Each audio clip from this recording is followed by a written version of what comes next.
₹1250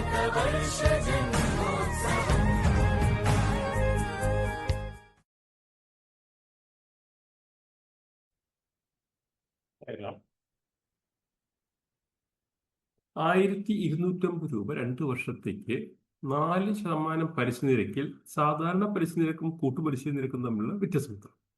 ഇങ്ങനെ ചോദിച്ചാൽ നമുക്ക് മനസ്സിലാക്കേണ്ടത് സാധാരണ പലിശയും കൂട്ടുപലിശയും തമ്മിൽ ഉള്ള ഡിഫറൻസ് ആണ് ചോദിക്കുന്നത്. Same amount, same rate of interest, same time.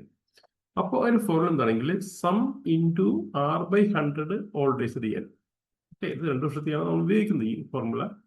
Some എന്ന് പറയുന്നത് ₹1250, R/100 വെച്ചാൽ 4/100, 4% പറയുന്നത് 4/100 ഹോൾ സ്ക്വയർ.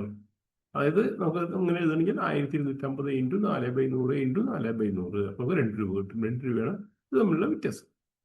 ഇനി തിരിച്ച് നമ്മളോട് ചോദിക്കുകയാണ്, നമുക്ക് റേറ്റ് ഡിഫറൻസ് കിട്ടി ₹2, അതുപോലെ റേറ്റ് ഓഫ് ഇൻട്രസ്റ്റ് 4%.